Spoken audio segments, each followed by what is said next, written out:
The distress beacon had been running for 219 days when I stopped checking whether anyone had answered it. That is not a thing a counselor admits easily. My duty was the log, the beacon, the hourly sweep of the comm array, and I had done all of it, faithfully, for the first 140 days. After that, I still did it, but I had stopped believing. Those are different things. You can perform a ritual long after the faith has gone out of it. Anyone who has spent time on a drift ship learns that. The Catherine debris field does not kill you quickly. It kills you by fractions. A propulsion array does not fail all at once. It fails in increments. One drive coil stutters, then a second runs hot, then the thermal coupling between them shears under load, and you coast to a stop in the middle of 200,000 tons of shattered rock that makes any outside approach a navigational problem serious enough that even friendly ships think twice. The Migratory Council acknowledged our distress within 18 hours of the initial filing. They thanked us for the precise coordinates.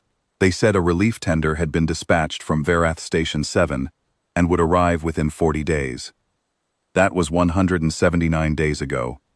I am not bitter about it. I have thought carefully about whether I am bitter, and I have concluded that I am not, because bitterness requires surprise, and I had not been surprised.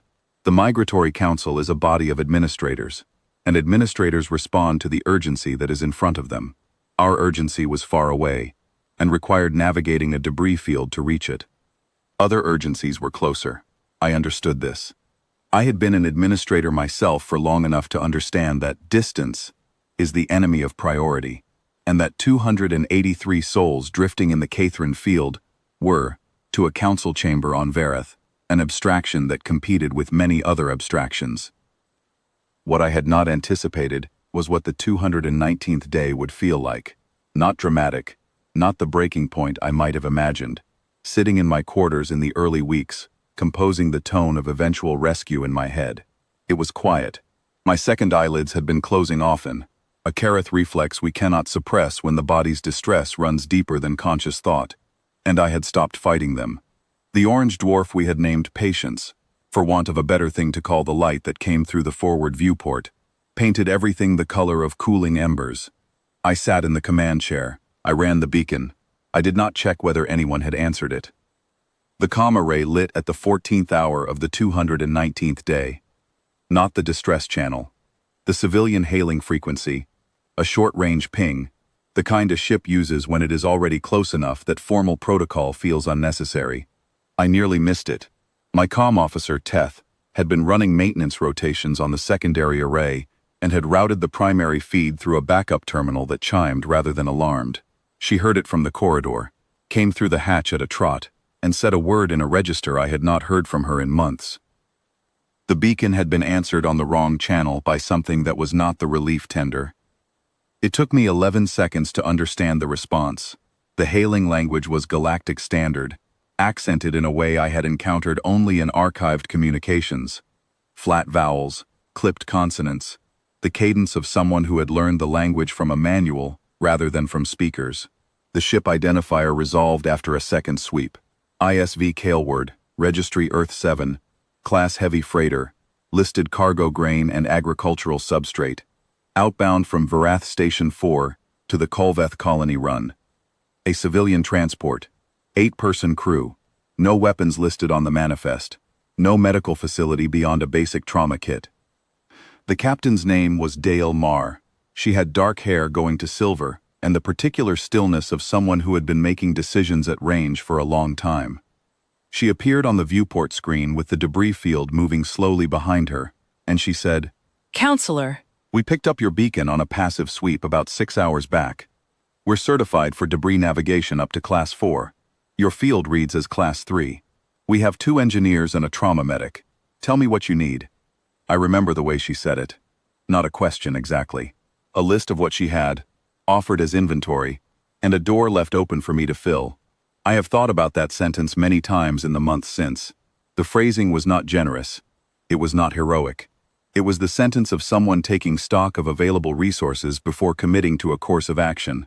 But under the circumstances, under 219 days of silence on the distress channel, the flatness of it, the calm presumption that there was a solution to be found, and she was here to find it, did something to my secondary eyelids that I did not try to prevent.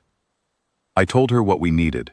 It took 12 minutes to explain it fully, and she listened without interrupting, and at the end of it she said, "All right," and cut the channel to consult with her engineers. She came back in 4 minutes. "We can do most of it," she said. "We'll need to pull from our own secondary drive array. That grounds us at whatever station you reach first. But my engineers say the run to Kolveth can wait. We're coming in now. Clear your docking collar." That was all. She did not explain why she was doing it. She did not list the costs she was accepting, or describe the inconvenience, or ask what the Migratory Council would provide in recompense. She said, "We're coming in now," and she came in. The approach took 4 hours. Class 3 debris is not gentle. I watched Captain Marr's hands on the navigation console through the viewport feed. She piloted the Kailward personally, a freighter twice the length of our own transport, threading it through rock that moved like slow breathing, and she did it with the precision of someone who has done the same calibration 1,000 times and found it routine. Her first officer sat beside her and called clearances. She corrected once, twice, and then the docking collar sealed with the low percussion of a successful hardlock, and the Kailward was there. The humans who came through the collar were 3. Captain Marr, an engineer named Sorvath who carried a diagnostics case the size of a small cabinet, and the medic, whose name I never caught, because she went immediately to our medical bay and did not emerge for 11 hours. They were not large people. They were not, visually, what I had been imagining during 219 days of silence when I allowed myself to imagine rescue at all. There was no fleet. There was no ceremony. There was a woman with silver-streaked hair who shook my hand in the Kareth manner, someone had taught her, and said, "Let's see the engine room." What followed was 3 days. I had imagined, if I am honest, that a rescue would have a shape I could follow, a clear chronology. First this, then that, the problem resolved in stages I could log and file.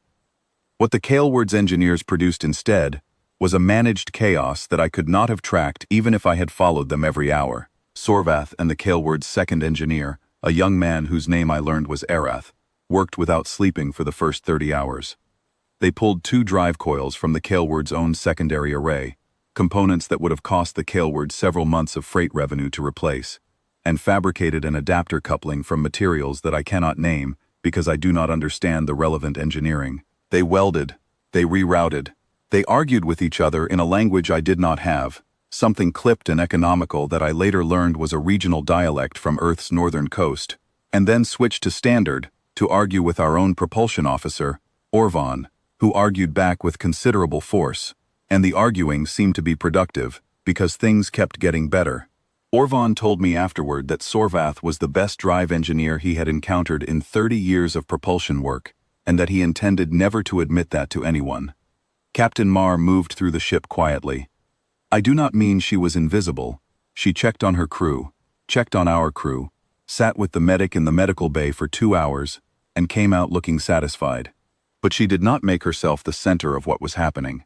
She had a manner of occupying a space without requiring anything from it, and I found myself watching her in the way I might watch something I did not have a category for. On the second day, I asked her why she had diverted. She was in the corridor outside the engine room, drinking something from a sealed container. She looked at me for a moment, and then said, "You were broadcasting." I waited for more. It did not come.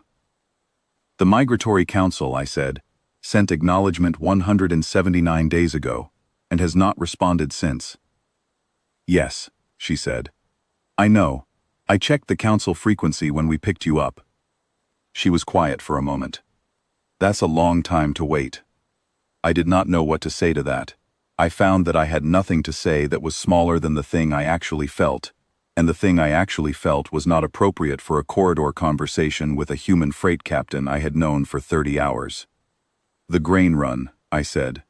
"You'll miss your delivery window." "Kolveth can wait a few days," she said. "They have stores," and she looked at me in a way that closed the subject without closing it entirely, if that makes sense, as if she understood I had not been asking about the grain. On the 3rd day, the drive coils came online. Not at full capacity, 41%, which our propulsion officer described as a miracle, given what had been done, and with what materials. 41% was enough. Enough to break out of the debris field at low thrust. Enough to reach the Varath Station 7 relay. Enough to file a docking request that would be answered by something other than silence. I stood on the command bridge when the indicator went green, and I did not say anything, and neither did the officer beside me, because there was not a register available to us for what we were feeling that we could speak aloud. The Kailward's crew were already pulling back through the collar when I reached the docking bay. They had not announced a departure time.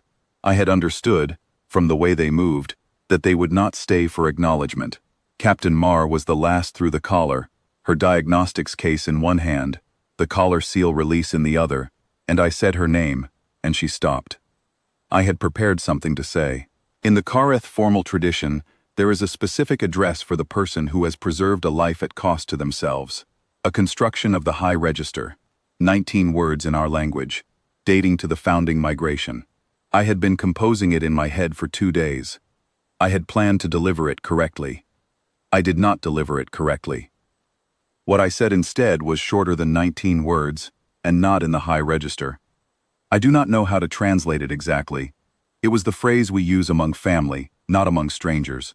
The one that means, approximately, you were there when nothing else was, but carries underneath it the specific weight of the speakers having stopped believing that anyone would be. Captain Marr listened to it.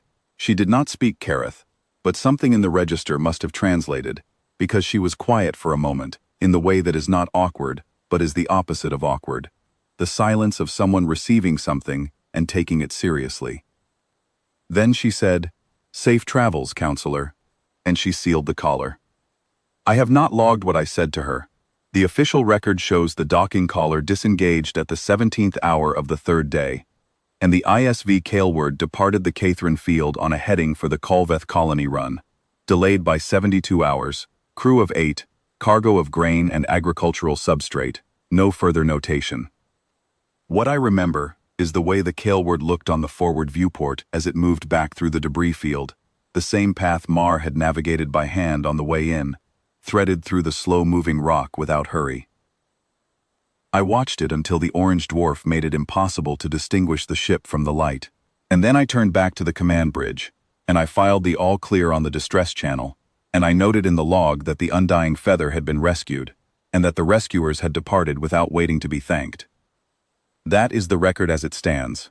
It does not contain what it was like to be the one who had stopped counting, and who had been answered anyway.